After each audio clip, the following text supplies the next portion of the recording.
Hello, this is the hardcore legend Mick Foley, and you are listening to Putting You Over. Yeah. This guy's called the Standing Streamer.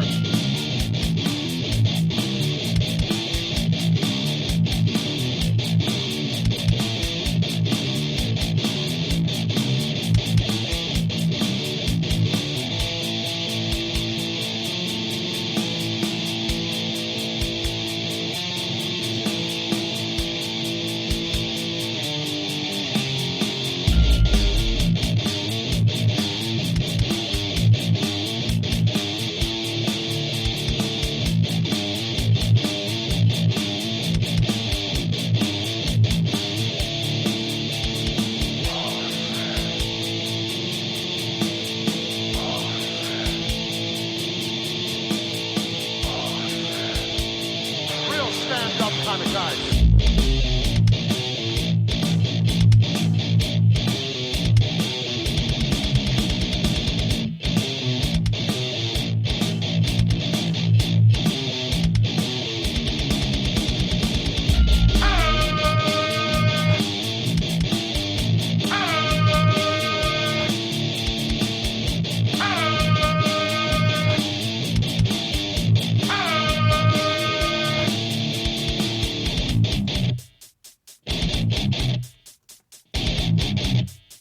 Hey everybody, Brian Zane from Wrestling with Regret, and you're watching Putting You Over.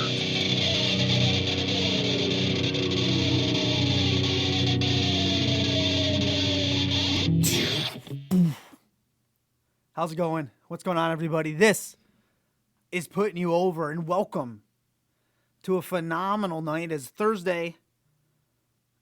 I got to get these prescription sunglasses checked because I literally can't see anymore. It is July 23rd, a Thursday. If you're watching us live here on Twitch, twitch.tv/TheStandingStreamer, or over on WrestlingNewsWorld.com. Standing one. And man, do we have a hell of a show tonight. We always start at 9. I'm on a little early, give or take a minute or two.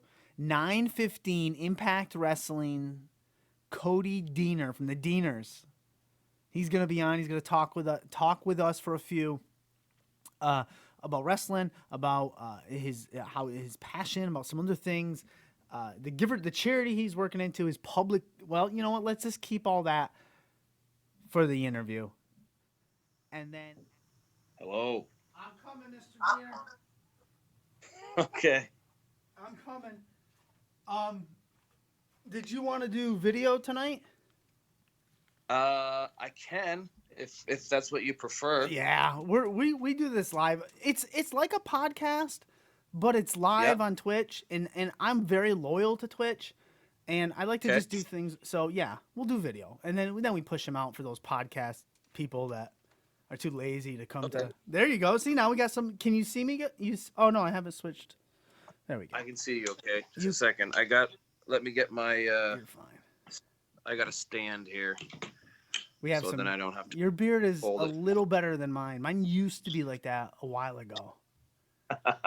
Yours is still pretty epic, brother. I wouldn't say It's not bad. Mine has gray in it though, like right here, but I'm accepting that.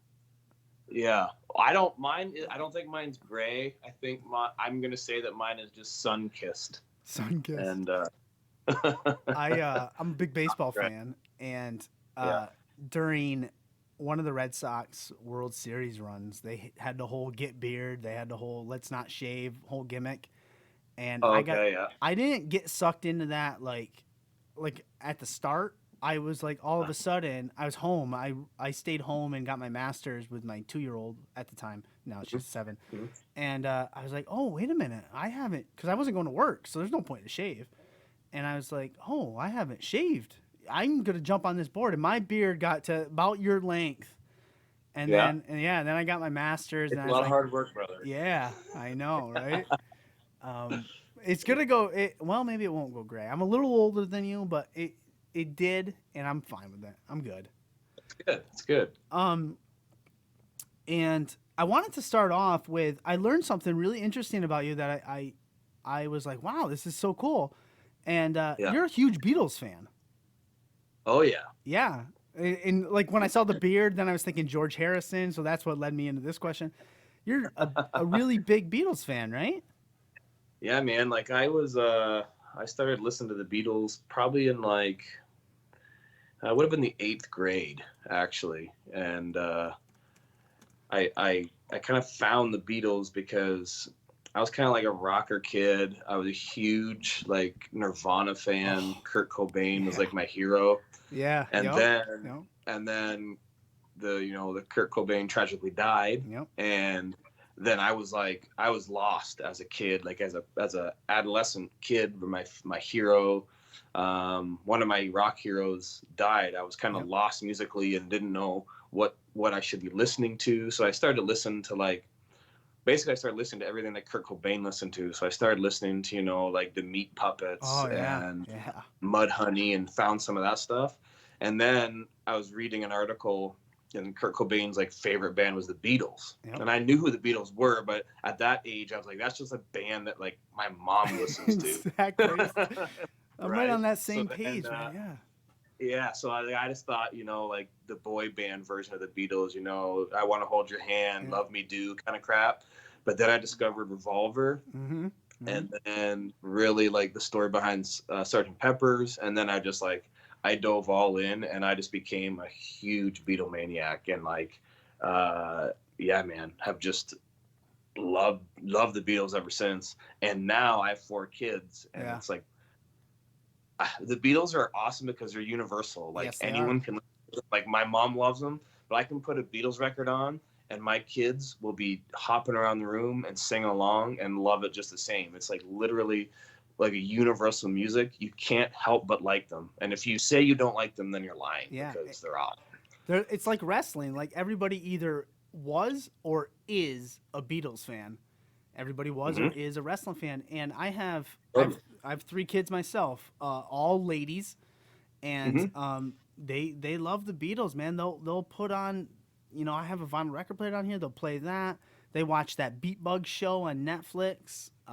They eat it up, and I just thought that was great. I heard you say something about that in a podcast, and your story that you just told, I relate so well with that because I can remember clear as day when I learned about Kurt Cobain. I'm a huge Nirvana fan. I used to have somewhere in this bar down here, I had like a nice framed photo of Kurt from MTV Unplugged, and it's hanging up. Yeah. And I remember when I learned, and I felt lost too. And I remembered my uncle gave me the White Album, the CD, and I listened to that constantly, and I loved it. And then I fell in love with Let It Be, the Let It Be album, which is underrated. Very much so. But I love that one to death. Anyways, I thought that was great. I heard that. You said somebody asked you what's one album you would take if you got stuck on an island or something to that nature. That's right. Yeah. And you started in with like you're a Beatles fan. As soon as you said that, I'm like, oh, what's he gonna pick? White Album's got a lot of songs. Sgt. Pepper's is good. You come out with Revolver, and I was like, oh, that's great.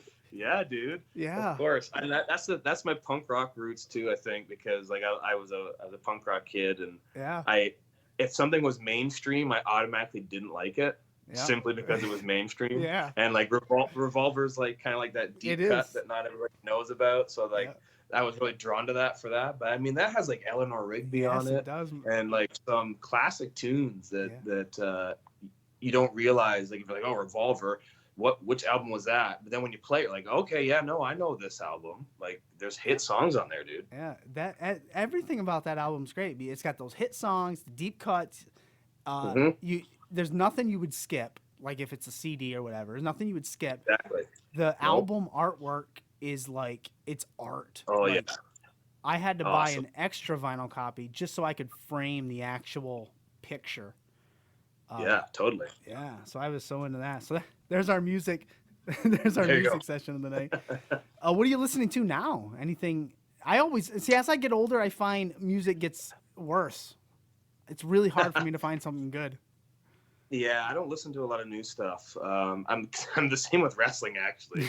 I don't watch a lot of the new stuff either. To be completely honest, if I'm gonna like watch wrestling, I'm I'm watching an old Saturday Night's Main Event, you know, and kicking that in.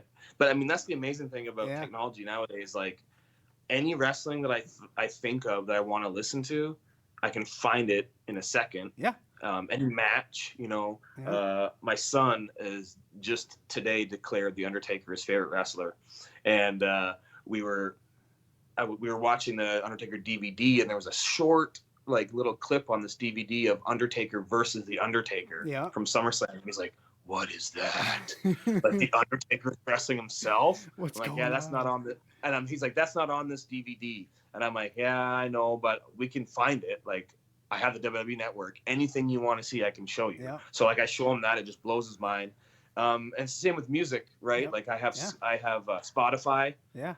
So like, I spent like $30 on an obscure punk rock CD when I was a teenager, and now for $10, I have every single one of those CDs that I spent hundreds of dollars on. Yeah. So I'm doing a lot of that actually. I'm kind of thinking back on my old CD collection that I've since pawned off and stuff with, and going back and kind of listen to some of that stuff that I used to listen to as a teenager. After I became a Beatles fanatic and I started to listen to punk rock and was in a lot of punk rock bands in high school. So I listened to everything, a lot of SoCal punk like Lagwagon and Pennywise and stuff like that. Yeah. And then your classic awesome stuff like the Ramones and things, and being able to just go back and listen to any Ramones album I want to at any time, like a click of a button. It's just, it's awesome. It's unreal. The kids today, they don't get it. They don't get it. No. Anything they want, like this. They don't even gotta wait. I said this a couple nights ago. They're watching one of their favorite shows, and there's a cliffhanger. There's a to be continued. They ain't gotta wait. They just gotta hit the next button on Netflix. I'm like, what is up with that? Yeah, man. And I talk about this a lot with kind of like older, disgruntled wrestlers that are like, man, they just, you know, the young generation, they don't get it, and they wrestle too fast, and they want instant gratification. And I try to look at it through their eyes. It's like, well, that's what they're used to. Yeah, that's what they're right. They're used to that mile a minute. So like, I don't believe that wrestling should be a mile a minute, but I also see that these kids growing up are used to a life like that.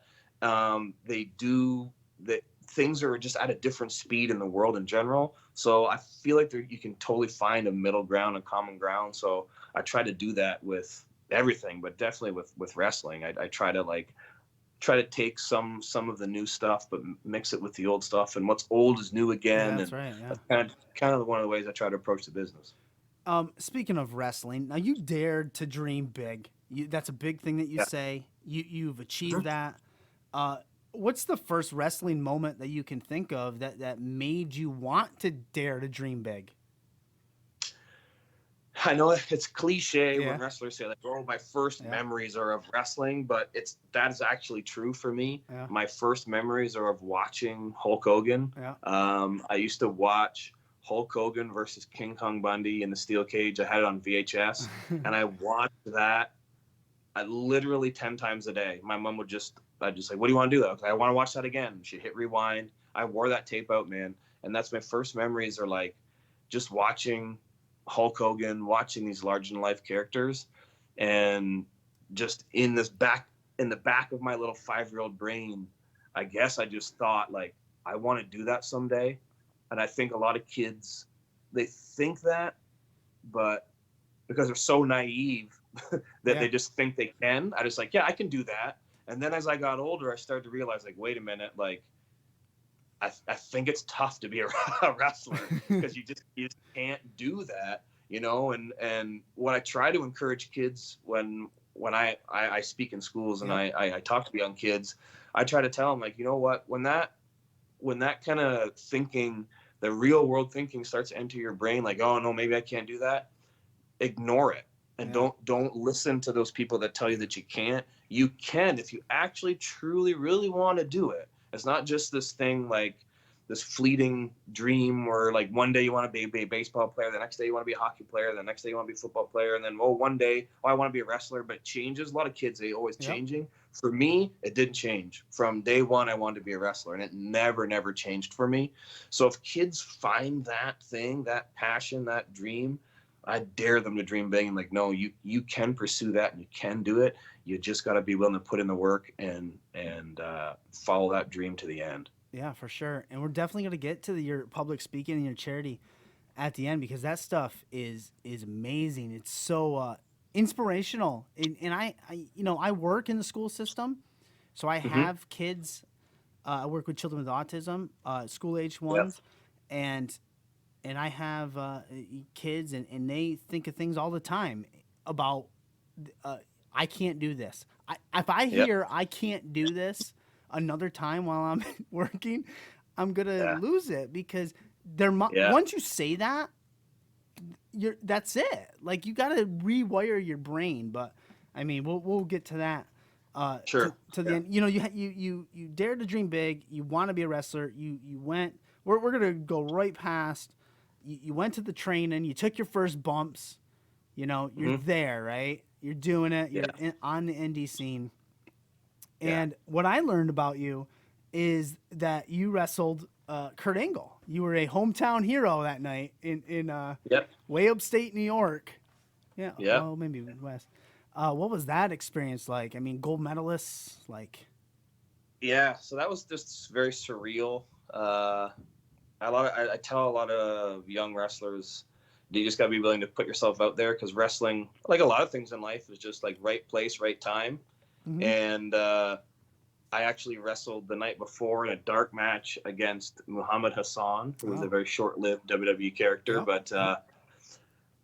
And the only reason I wrestled him was because Sergeant Slaughter gathered all the extras together. There was like me, Sin Bodhi, the Highlanders, who were trying to get a job at the time. There's a couple other guys from New York State area, and we were kind of all standing around, and Sergeant Slaughter's like, we need somebody to wrestle Muhammad Hassan tonight in a dark match. And I go, I'll do it. Before anybody else said it, he goes, what's your name? And I told him. He's like, okay. And he put my name on the board. That's the only reason I got that spot, was because I put myself in that position. I was the first one to say, I'll do it. And that went so well that night in the dark match before Raw, that they told me they wanted me to do the Kurt Angle Invitational the next night on TV on SmackDown. And it was awesome. Kurt Angle was amazing. It was a dream come true. Being in a WWE ring was my goal since I was 5, and I accomplished that goal. So one of the things I learned from that whole experience was, before I went there, this is like 2004. Okay. So the business has changed a lot. In 2004, if you weren't like 6'2", 230 pounds, chiseled from granite, you weren't getting a job. That was just the way it was.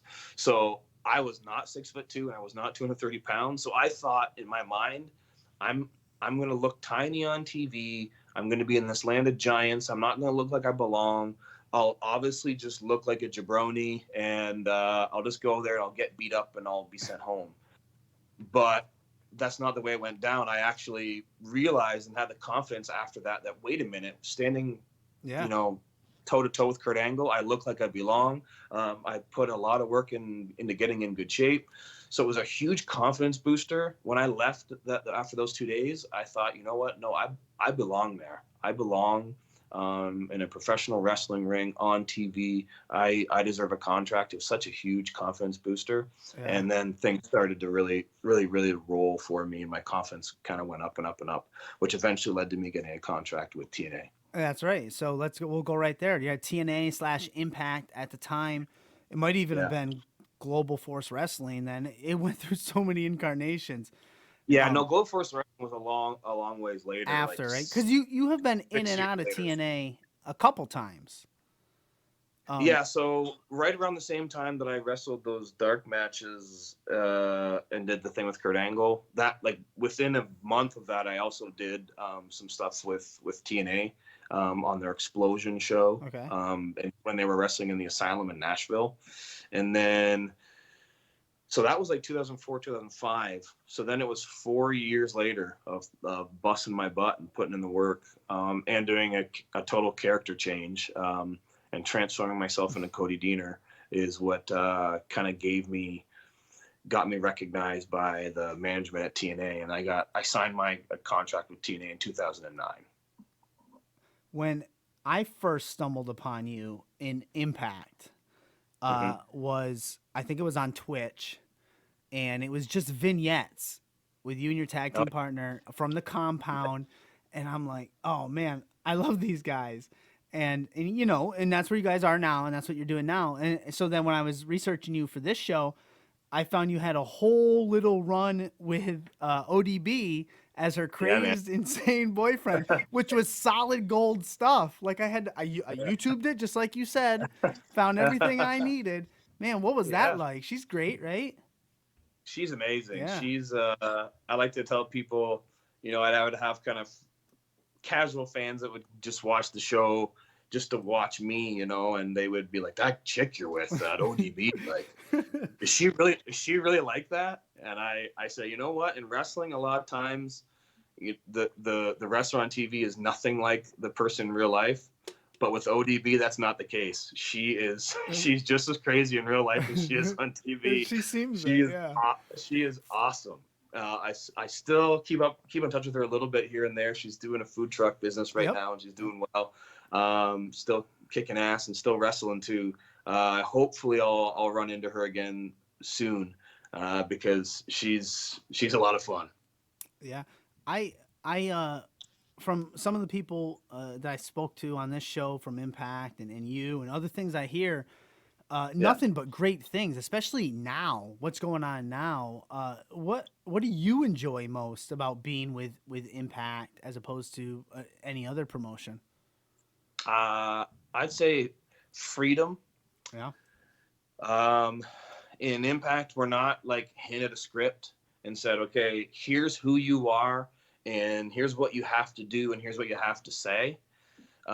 Impact is smart enough, the creative team is smart enough, the management's smart enough to have people on their show that they trust know what they're doing, and they trust that I know who I am as a wrestler and as a performer, and I've literally been handed a script that says, you know, the Deaners do entertaining promo with Willie Mack, and that's what it says. They're letting that's what it says. Yeah. Letting and I the get talent to be talented.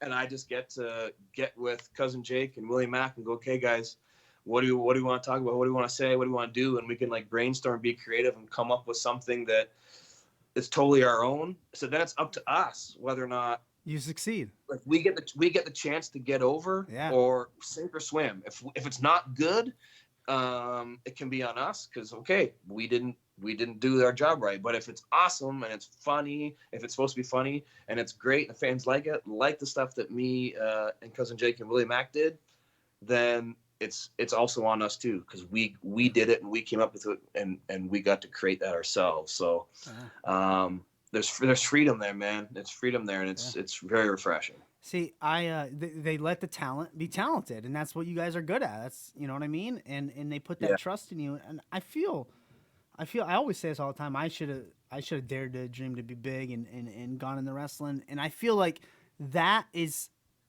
freedom is something I personally would want. It's like freedom and trust. Like they're putting trust in you, in their brand, in you. And that goes a long way to confidence and accountability and all sorts of stuff. So, which is why I think you have all these. That's why there's all these guys have just jumped ship. Yeah. And they've just signed all these free agents.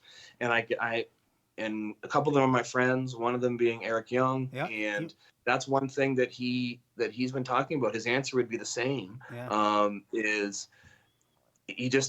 he had handcuffs on in the WWE and he wasn't given freedom. And now all these guys that have come over here, it's like I know it's just a breath of fresh air for them because the handcuffs are off. They get to be themselves. They have freedom to create, work with the production team, which is, man, I got to just put over the production team at Impact Wrestling. You got David Sahadi, who's like literally one of the best producers in wrestling of all time.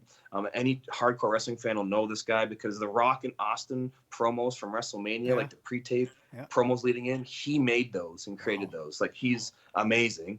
And there's another guy named Eric Tompkins. I call him Star Maker because he can make anybody a star. He edits and splices them together and makes everybody look good on the show. So when you're working with people like that, with your vision and your that you want to create and put together, man, I just know that's such a breath of fresh air for these guys that have come over and they get to join the team and just really show the world that Impact Wrestling is the place to be. Yeah, yeah. Now, I listen to Busted Open Radio a lot every morning, and Yeah. Tommy Dreamer's Yeah. on there. And I know he Yeah, has man. a big hand backstage at Impact. Have you had any run-ins with him? Yeah, he's one of my good friends. Yeah. We both we text each other back and forth a lot when we liked watching old wrestling, Yeah, I bet. crazy old school wrestling, and he'll be like, hey man, watch this, and he'll send me some crazy match with Thunderbolt Patterson from Detroit or something, and we'll get a chuckle, and some of it's really bad, and then some of it's really good, and then some of it's awful, just like wrestling now. Like it's always been that way. So, but yeah, I've got to collaborate with Tommy Dreamer. He's awesome dude. I love sitting under the learning tree of Tommy and listening to his stories. And he's one of the guys that I'll go to after I have a match. I'm picky with who I will go to for advice. I have a few people that I trust that I will ask to give me feedback on my matches, and he's one of the guys that I trust, and he's one of the guys I'll go to for guidance on what I do in the ring. And it seems like he would give it to you straight on. Like he wouldn't say, "Oh, great match." He'd say, "Oh, here's what you need to do better." Blah blah blah. And that's why I go to him, because Yeah. I don't want to go to somebody who's just gonna blow smoke and say that was great. I want someone who's gonna tell me what sucked. And Tommy Dreamer's always been that for me on the Indies and in Impact. If something sucks, he'll tell me it sucks, and that's what I want to hear. Awesome. That's what I thought Tommy would be. Now you mentioned a bunch of guys came over, just came Slammiversary, and then the next night there on Impact on Tuesday, you had EY, you got EC3, but we have a tag team. Oh, the Motor City Machine Guns. We had a couple tag teams, but we had the Good Brothers. Now we're gonna have Doc Gallows on a little later tonight as well. Sweet. Could the Deaners and Motor City Machine Gun, or the Deaners and the Good Brothers, what are you looking forward to with all the new talent that's in there? Well, I can definitely see doing something with the Good Brothers down the road. I mean, they like their brewskis the same way the Deaners do. I can definitely see button heads with them some down the road, or if not button heads, at least sharing a couple of brewskis with those boys. The Motor City Machine Guns are some guys that I've kind of followed. They were in TNA back 2009 when I was, so I've known those guys for a long time and always just enjoyed what those guys do in the ring, and would love to get in the ring with those guys and just go toe to toe and prove really that me and Cousin Jake are one of the best tag teams in the world. And if you can be at the top of the Impact Wrestling tag team division right now, I believe you are the best in the world, because we got the best tag team division in the world. So I'm proud to be a part of it, proud to be with Impact with my cousin Jake. And man, there's so many awesome new matchups that can happen with these guys coming in. I'm really looking forward to seeing what's going to happen. Yeah, I'm sure the fans are too. Yeah, a lot of great things. When you said that, the tag division, it didn't even occur to me, like AEW, when they were first coming out, they were like, we're going to focus on tag team wrestling. But you got the North that just had the titles for so long. Now Motor City Machine Guns are there, the Good Brothers, the Deaners, the Rascal. I mean, the tag team, you're right. The tag team division is strong in Impact. Strong. Yeah, dude, it's stacked, man. Yeah. It's really stacked. And which is awesome, right? It's just awesome to be a part of a stacked division, and to know that, any tag team match that I have in that company, I'm going to be standing off across the ring from some quality talent and not have to worry about the quality of the opponent I'm with. It's going to be great. Now, we mentioned at the start, and I definitely want to get to it here at the end as we wrap up. Inspirational speaking is something that you came about. I believe you were asked to speak at one of your, local schools, I think. Yeah, that's true. Yeah. Yeah. And now you're like you said, you're daring to dream big, man. You're all in. You're for the kids, and you got the Giv'er charity too, which kind of go hand in hand. Why don't you explain to me and anyone else that's going to see this what that's all about?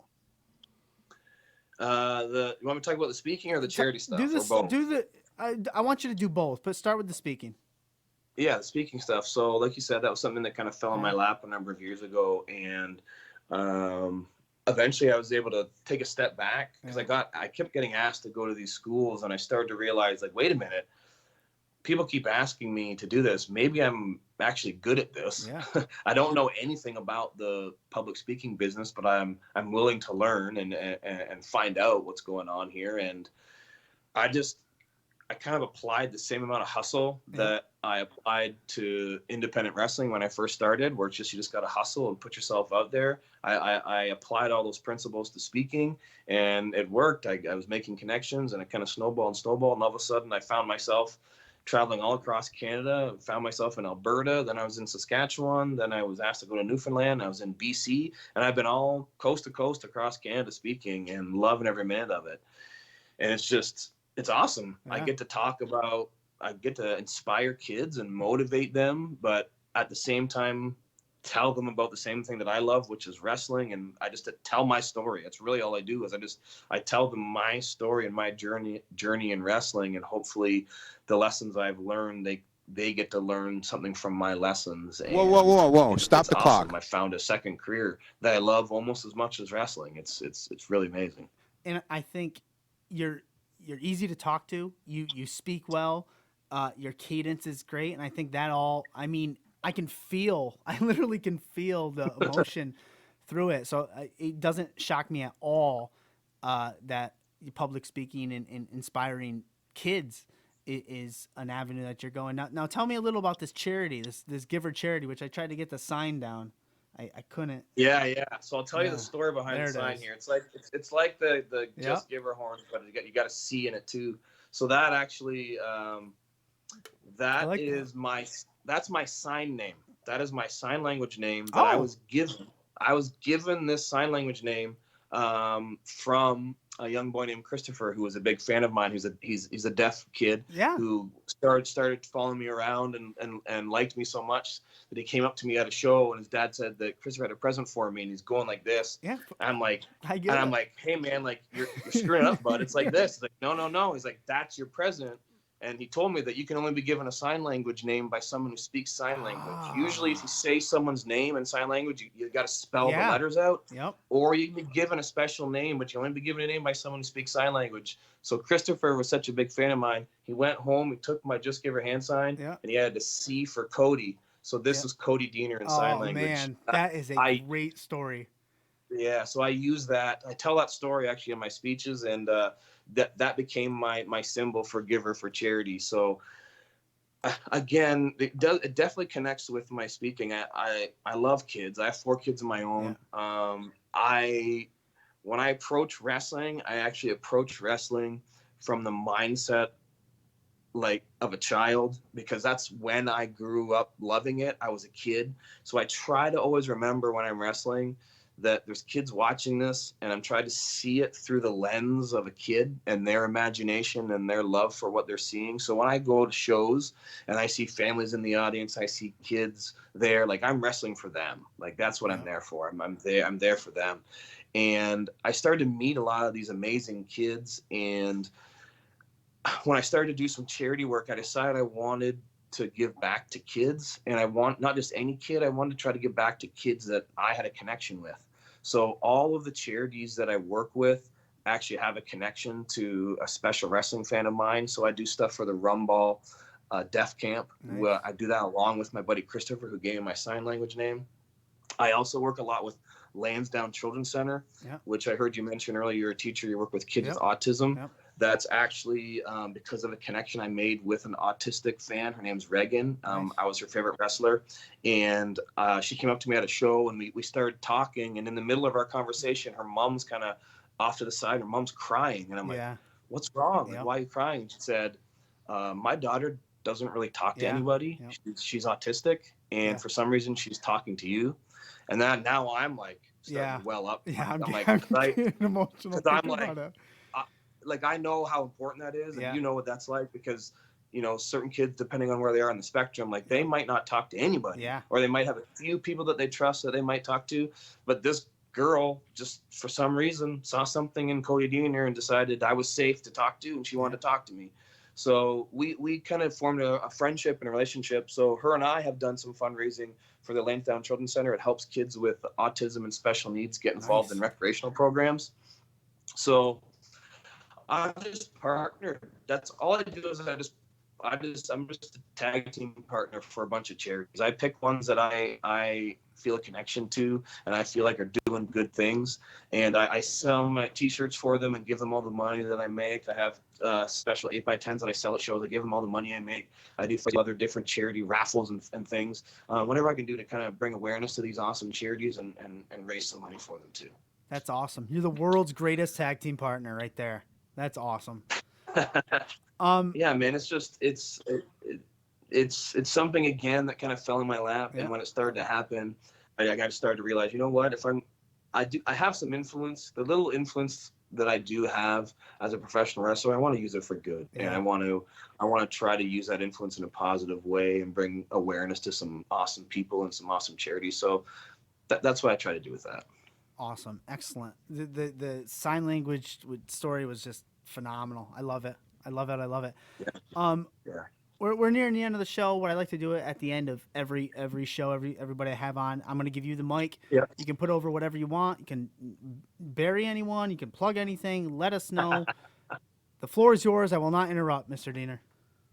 Well, I'm one of the things I talk about when I'm speaking is which connects to what you said earlier about the kids that say I can't, and they need like a mind shift. One thing that I always harp on when I'm speaking to kids is focus on the positive rather than the negative. Yeah. Because if you just focus on the negative, you grow a victim mentality. So I always focus on the positive. So I'm not going to bury anybody. That's not my style. If you're going to give me the mic, I'm not going to use it to bury anyone. I will just say that we're in tough times right now, and I miss doing what I love. I'm not wrestling as much as I want to be. I'm not speaking in front of kids and at schools as much as I want to be, but I have hope that will come back around, and I have hope that I'll be doing that more sooner rather than later.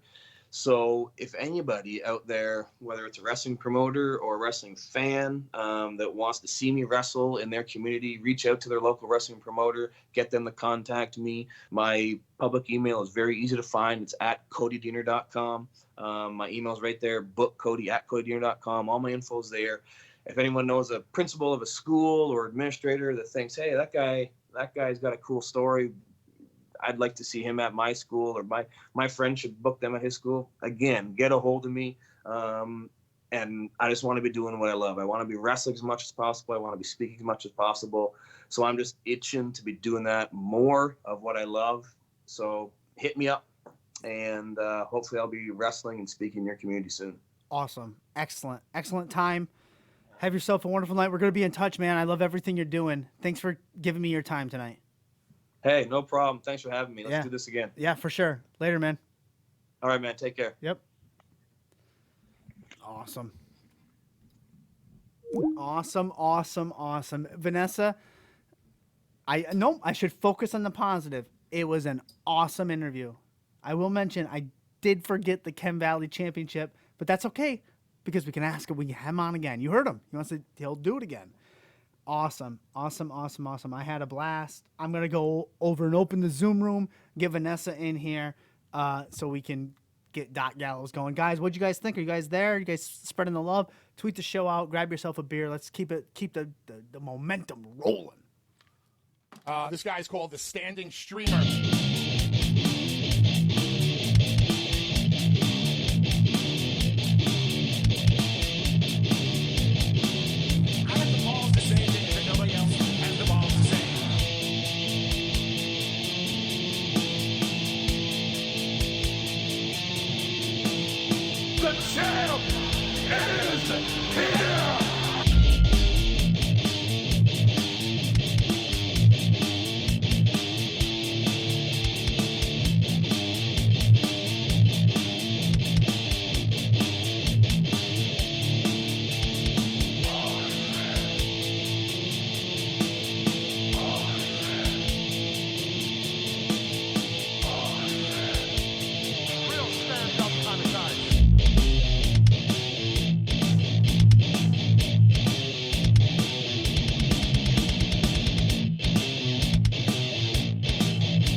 Brian Zane from Wrestling with Regret, and you're watching Putting You Over.